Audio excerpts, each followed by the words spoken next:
marge de la victoire du Real Madrid face à l'Espagnol Barcelone ce samedi en Liga, l'arbitrage autour de l'ailier madrilène Vinicius Junior a encore une fois fait beaucoup parler. Et cette fois-ci, José Mourinho est monté au créneau pour défendre son joueur. Si Vinicius n'est pas un saint, dit-il, ce que les autres lui font subir, c'est beaucoup trop. Une action en particulier a passablement agacé le technicien portugais. Dès la 4e minute, Alex Calatavra a mis un coup de pied dans le dos du Brésilien sans recevoir la moindre sanction de l'arbitre. Présent en conférence de presse ce mardi, le Special One en a rajouté une couche en dénonçant un traitement arbitral différent des autres joueurs vis-à-vis de Vini. Ce que je peux dire, c'est que la différence de traitement entre Vini et les autres joueurs est évidente. Une dynamique s'est véritablement installée entre les arbitres et lui. Les adversaires sentent qu'ils peuvent en profiter et ils le font. C'est à peu près ce que je vous expliquais la saison dernière quand on était revenu sur exactement le même sujet. Le problème, ce ne sont pas les émotions de Vinicius, c'est qu'on a l'impression qu'avec Vini, lui doit absolument maîtriser ses émotions, quand pour tous les autres, on n'arrête pas de leur trouver des excuses. Vinicius Junior est le seul joueur à qui on demande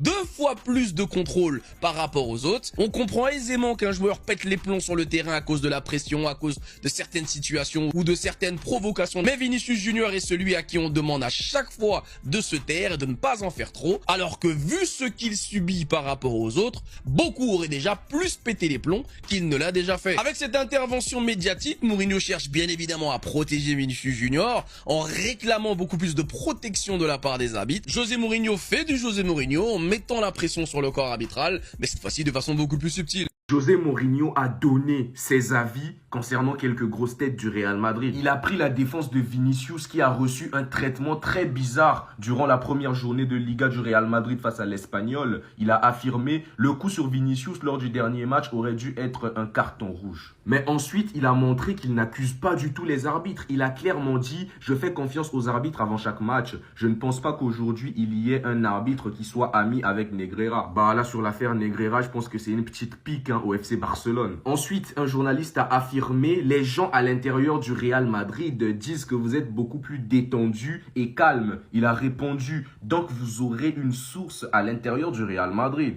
Bien de le savoir. Il a parlé du mercato en affirmant « Le mercato est fermé mais ouvert. » Il a affirmé « Peut-être qu'un transfert de dernière minute se produit ou que nous recevions une offre incroyable pour un joueur. Peut-être qu'un joueur dit que je suis mécontent et je veux partir. On ne sait jamais. » Ensuite, après avoir parlé de mécontentement, il a reçu une question concernant Endrick. Il a affirmé « Tant de clubs voulaient Endrick. Je ne veux pas qu'il parte. Je l'apprécie. Je veux travailler avec lui et je veux qu'il reste au Real Madrid. » Il a répondu à une question sur Bellingham en affirmant « Jude Bellingham, je le vois comme un milieu de terrain et son rôle exact dépendra des matchs. » Concernant Valverde, il a affirmé « Je n'aime pas quand il joue latéral. » Il a parlé de Carlos Espi en affirmant qu'il est immense et que c'est une bonne chose de l'avoir au Real Madrid. Concernant la question sur Tchouaméni, il a affirmé « Il n'a pas rechuté. Il a souffert à la Coupe du Monde et s'est mis en danger pour rester. Il n'est simplement pas encore à 100%. »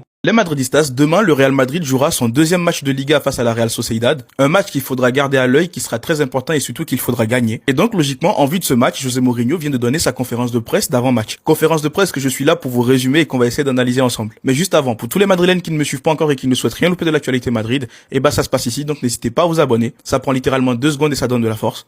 Allez, on enchaîne. Pour commencer, Mourinho nous dit faire en sorte que les supporters soutiennent à nouveau l'équipe et le club est la chose la plus importante. On est d'accord là-dessus parce que malheureusement la saison dernière, on a remarqué que la relation entre l'effectif et les supporters a été brisée à de nombreuses reprises et cette saison, le but serait de ressouder tout le monde. Ensuite, il enchaîne en disant l'année dernière, je n'ai pas vu tous les matchs. Ce que je peux dire, c'est que la différence globale entre Vini et les autres joueurs est évidente. Il est entré dans une spirale, les adversaires sentent qu'il peut y arriver et ils le font. C'est comme avec les petits-enfants, ils ne vont pas plus loin que ce que vous leur permettez. C'est une situation qui ne me plaît pas. Il a été frappé, ce qui est un acte d'agression. Ça aurait dû être un carton rouge. C'est vrai, et les arbitres de Liga doivent apprendre à protéger Vinicius Junior. Bizarrement, en Ligue des Champions, on n'a pas les mêmes problèmes parce que là-bas, quand il y a des fautes sur lui, elles sont sifflées. Ensuite, on a l'un des journalistes qui lui dit « Les gens à l'intérieur du Real Madrid disent que vous êtes beaucoup plus détendu et calme. » La réponse de José Mourinho, lunaire, il répond « Donc vous avez une source à l'intérieur du club ?» C'est bien de le savoir. En fait, moi j'ai compris. Les taupes n'auront aucune chance sous Mourinho. Là, il vient de mettre un coup de pression aux journalistes. Ensuite, les journalistes lui parlent de l'équilibre entre Bellingham, Vinicius Junior, Mbappé. Est-ce que c'est un problème? Et il répond tout simplement, un problème, c'est quand vous avez des joueurs qui ne sont pas assez bons ou qui sont blessés. Ensuite, il enchaîne en disant, préférerais-je en avoir que 2? Non, je veux les trois. Les apports positifs qu'ils apportent compensent largement tout ce que les gens pensent qu'ils apportent de négatif sur le plan tactique. C'est vrai que tu ne pourras pas résoudre ce problème-là en 1 ou 2 matchs, mais n'empêche, ne vous inquiétez pas, moi si un joueur il est pas bon demain, je vais quand même le dire. Ensuite, il parle de Valverde et il dit je n'aime pas quand ils le font jouer à droite. C'est arrivé avec sa sélection nationale et par le passé. Pour moi, c'est un milieu de terrain, il peut être plus positionnel ou plus mobile. Enfin, un entraîneur ouvre les yeux sur Valverde. Ça fait plus de 2-3 ans que j'en parle, Valverde, c'est un milieu de terrain. Ensuite, il parle de Carlos Espi et il dit avoir un géant comme Carlos Espi est toujours une bonne chose. Et on l'a bien remarqué lors du dernier match contre l'Espagnol Barcelone. Il est rentré, il a complètement étouffé l'adversaire. Dans tous les cas, vous n'hésitez pas à me dire dans les commentaires ce que vous en pensez de la conférence de presse de José Mourinho. Et surtout, pour ne rien louper, vous savez ce qu'il vous reste à faire. Abonnez-vous. Madridistas, Jorge Sestero envisage un transfert du côté de l'Italie afin de poursuivre sa progression et son développement. Mais avant de vous en parler, laissez-moi vous présenter la première actualité du côté du Real Madrid ce mardi soir. Pour commencer, aujourd'hui, c'était jour de présentation de Yann Diomandé en tant que nouveau joueur du Real Madrid. C'est pareil, ce dernier doit actuellement vivre un rêve éveillé. Je vous partage d'ailleurs quelques images où on peut voir par exemple qu'il est avec sa famille et autres. Mais néanmoins, il y a autre chose qui m'interpelle dans la présentation des joueurs cette saison. Faudrait nous expliquer c'est qui le maquilleur ou la maquilleuse des nouvelles recrues noires là qu'on présente cet été. Toutes les photos qu'on voit, ils ont le visage rempli de charbon. On dirait que pour le maquillage, on les a foutus devant un pot d'échappement et on a envoyé le gaz. Mais bref. Passons à la deuxième actualité de la soirée. Mais au passage, pour tous les Madrilènes qui ne me suivent pas encore et qui ne souhaitent rien louper de l'actualité Madrid, ça se passe ici, donc n'hésitez pas à vous abonner. Ça prend littéralement 2 secondes et ça donne de la force. Allez, on enchaîne. Et c'est le journaliste Guillermo Rey qui nous rapporte que le Real Madrid a amélioré le contrat de Thiago Pitach. Thiago Pitach est maintenant considéré comme un joueur de l'équipe première. Et je tiens également à rappeler que le Real Madrid ne voulait pas le lâcher, il y a des clubs qui étaient intéressés. Des clubs de Liga et même Fulham en première ligue étaient aussi intéressés. J'espère qu'il aura du temps de jeu. Moi, personnellement, je le vois un peu en doublure de Federico Valverde. N'hésitez pas à me dire ce que vous en pensez dans les commentaires. Maintenant, passons à la troisième actualité de la soirée. Et c'est le média The Athletic qui nous rapporte que Sestero envisage un transfert du côté de l'Italie afin de poursuivre sa progression et son développement. Fulham fait également partie des options pour lui. En fait, Arbeloa, j'espère qu'on te dérange pas trop. Et d'ailleurs, Fulham, on peut trouver un compromis. Vous venez, vous faites une offre, on vous vend carrément tout le Castilla. Ils ont pris Gonzalo Garcia, ils ont pris Palacios. Ils étaient prêts à prendre Thiago Pitach, mais le Real Madrid et José Mourinho ont refusé. Maintenant, ils veulent Sestero. Et pour terminer, quatrième et dernière actualité de la soirée, en vue du match de demain face à la Real Sociedad, le Real Madrid a publié la liste officielle des joueurs convoqués. On retrouve la même liste que la dernière fois, Tchouaméni et Hendrik toujours absents. Donc voici les quelques actus de ce mardi soir. N'oubliez pas de me dire ce que vous en pensez dans les commentaires et surtout pour ne rien louper, vous savez ce qu'il vous reste à faire. Abonnez-vous. Les gars, c'est reparti, demain on remet les gants, on va jouer à la Real Sociedad. Et on a même la liste des joueurs qui sont sortis, les gars, vous le savez déjà, on va faire la petite compo qu'on aimerait voir pour ce match. Vous le savez déjà, on passe à la suite. Sur ce match-là, les gars, personnellement, j'ai envie de voir Cucurella. On sait que Carreras, il a pas fait un très gros match face à l'Espagnol. Après, jouer avec Vinicius en ce moment, c'est compliqué. Mais pour moi, on a quand même vu une différence de niveau entre Cucurella et Carreras à partir du moment où il est rentré et je le mettrai titulaire demain. Ensuite, les gars, l'un de nos meilleurs défenseurs actuels, les gars, Dean Huijsen, il faut garder cette confiance qu'il a. J'ai pas envie de revoir un Rudiger. Asensio, je sais pas quand il va revenir, mais tranquille, pour l'instant, on veut Dean Huijsen. Pour compléter cette charnière, les gars, Konaté, on sait qu'il a fait une petite boulette la dernière fois contre l'Espagnol, mais pour moi, il avait fait un match assez complet, et je pense qu'il y a quelque chose à voir sur ce joueur-là, je le mettrai titulaire demain. Pour continuer sur le poste de latéral droit, les gars, je mettrai Trent Alexander-Arnold, il nous faut ce joueur qui envoie la patate en attaque et qui met les belles passes qu'il faut au bon moment, au milieu et à ses attaquants. Pour continuer en numéro 6, les gars, Federico Valverde, pour moi, il faut mettre une compo assez agressive, du coup, je pars sur un 4-3-3 offensif. Et Valverde, pour moi, c'est le joueur parfait pour toutes les tâches dures. Revenir en défense, envoyer ses attaquants, faire un pressing. Les gars, Valverde, il nous le faut en numéro 6 demain. Pour continuer, les gars, je mettrai Bernardo Silva. Sa créativité et son jeu technique, les gars, va clairement libérer des espaces pour les attaquants et nous créer de grosses occasions de but. Après, on attend quand même un meilleur match que face à l'Espagnol. Les gars, on veut le Bernardo de la pré-saison. Pour continuer, les gars, en numéro 10, je mettrai Arda Güler. Il faut sacrifier soit Bellingham, soit Arda Güler pour moi sur ce type de dispositif. Et pour moi, Arda Güler prendrait clairement le dessus. C'est la personne qui trouve le mieux ses attaquants aujourd'hui. En plus de ça, il tire très bien les coups de pied arrêtés, que ce soit les coups francs ou les corners. Pour moi, les gars, Arda Güler, c'est une arme polyvalente. Ensuite, les gars, on va arrêter de rigoler. Diomandé, on va pas le faire rentrer 15 minutes. Faites-le rentrer tout de suite, les gars, on a besoin de lui. Ensuite, les gars, on est ailier gauche Vinicius pour qu'on puisse continuer à l'harceler s'il fait un mauvais match. Non, plus sérieusement, les gars, Vinicius doit continuer à reprendre confiance en lui. Il doit perdre un peu de poids aussi au passage, on va pas se mentir. Mais pour moi, c'est Vinicius. On veut qu'il récupère son niveau. Il faut qu'il continue à jouer régulièrement. Et en numéro 9, du coup, les gars, Kylian Mbappé, j'aurais bien mis Carlos Espi, mais je pense que Mourinho, il va pas prendre ce risque maintenant dès le début de saison, surtout qu'on a eu un match compliqué contre l'Espagnol. Donc les gars, c'est à peu près tout pour moi. N'hésitez pas à me dire ce que vous pensez de cette compo en commentaire. N'hésitez pas aussi à me faire la vôtre. Et comme d'hab, n'oubliez pas de vous abonner pour m'envoyer de la force. Les gars, c'est un ordre pour tous les grands clubs d'Europe, ne vous approchez pas de Camavinga. Eduardo Camavinga fait partie des pistes de Chelsea pour remplacer Enzo Fernandez si ce dernier venait à partir. Mais les gars, on n'est pas d'accord nous. Déjà même moi je comprends pas pourquoi Camavinga, il y a autant de supporters du Real Madrid qui veulent le voir partir. Ok, il y a un manque de maturité, ok, il fait beaucoup de boulettes, mais les gars, moi je trouve que Camavinga, on a beaucoup plus tendance à soulever les points négatifs sur ce joueur que les points positifs. Parce que bizarrement, il a fait une très bonne pré-saison, mais personne n'en parle. Même je trouve que son entrée face à l'Espagnol Barcelone, les gars, elle a été bénéfique. Et quand il fait des bonnes choses, on décide de fermer les yeux. Les gars, c'est pas comme ça qu'on va donner confiance à nos joueurs. En tout cas, Kama, il reste ici. Chelsea, ils ont juste à se contenter de Xabi Alonso et puis c'est tout. Pour continuer, les gars, selon Diario AS, Carlos Espi et Gonzalo vont également se disputer une place de numéro 9 en sélection nationale en plus du Real Madrid. On sait que si Gonzalo Garcia il est parti à Fulham, les gars, c'est pour reprendre du poil de la bête et revenir en pétard au Real Madrid pour bouger Carlos Espi. Mais là, il va falloir qu'il prouve 2 fois plus à Fulham, les gars. Il aura un temps de jeu complet et en plus de ça, si jamais il flop, il peut perdre sa place de second au Real Madrid et perdre une place de titulaire en sélection. Mais les gars, on connaît Gonzalo, quand il commence à devenir sérieux, c'est un très gros joueur et on l'a vu hier face à Chelsea. Mais vous les gars, vous le savez déjà, n'hésitez pas à me dire ce que vous pensez de ça en commentaire. Est-ce que selon vous, Gonzalo Garcia peut avoir une place dans cette future équipe espagnole et au Real Madrid? Et comme d'hab, n'oubliez pas de vous abonner pour m'envoyer de la force. La dernière recrue du Real Madrid a été présentée aujourd'hui les gars et on peut ajouter une nouvelle photo légendaire à notre album. La Ligue des Champions c'est spécial, nous avons regardé la dernière finale de Ligue des Champions 2024 avec la sélection nationale quand Carvajal, Rosselló et Nacho l'ont remporté. J'espère pouvoir la remporter quelques fois. C'est bon les gars, il a dit ce qu'il faut pour moi, il a la mentalité d'un Madrilène, il vient directement, pas pour gagner un seul trophée, mais pour venir rafler plusieurs Ligues des Champions et un joueur comme Cucurella, c'est vraiment ce qu'il nous faut aujourd'hui. Pour continuer les gars, on va parler de Bellingham parce que je trouve qu'on en fait un peu trop avec lui. Jude Bellingham est devenu la nouvelle arme du Real Madrid sur coup franc. Les gars, encore une fois, on s'est trompé de milieu. Notre nouvelle arme sur coup de pied arrêté, les gars, c'est Arda Güler et c'est pas Bellingham. Parce qu'en vrai de vrai, quand il nous l'a montré pendant la pré-saison, il a mis un centre qui a fini sur la tête de Dean Huijsen, qui a converti un but. Il a fait exactement la même chose contre l'Espagnol, mais sur la tête de Bellingham. Et aujourd'hui, on encense Jude Bellingham sur les coups de pied arrêtés. Je suis d'accord, les gars, il a mis une belle tête, c'est un beau but, ok.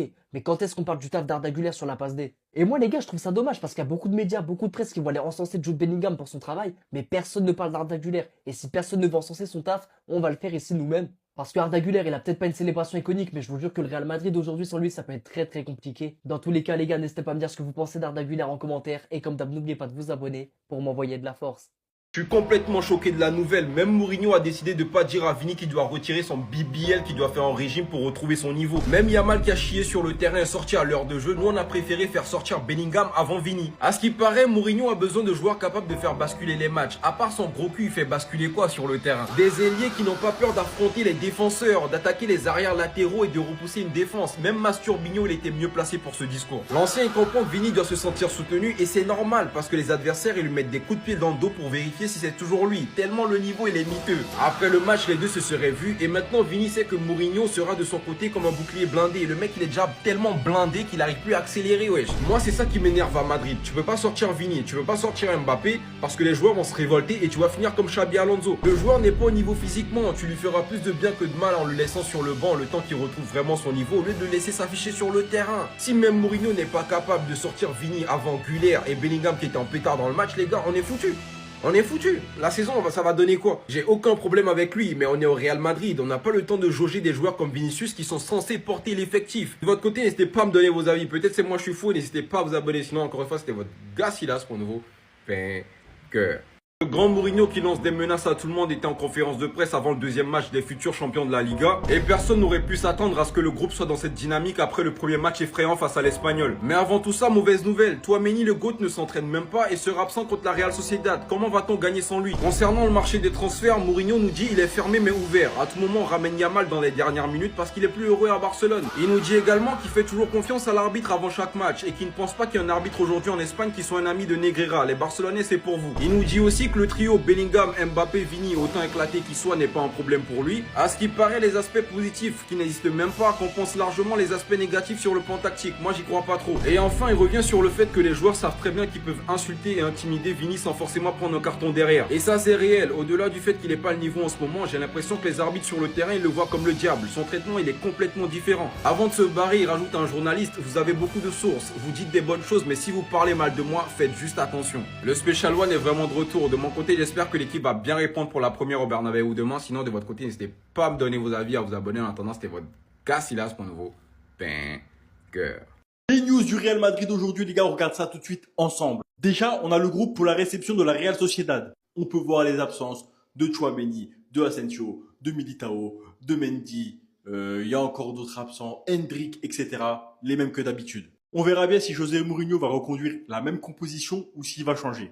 On a aussi eu la présentation de Yann Diomandé parce que vous avez bien compris, Florentino Pérez a décidé de présenter chaque joueur individuellement, chaque jour, mais à l'abri des médias publics, uniquement devant les médias madrilènes, devant Real Madrid TV. Donc aujourd'hui, on a eu la présentation de Yann Diomandé, tout ce qu'il y a de plus classique, passage, interview, devant les Ligues des Champions, photos, etc.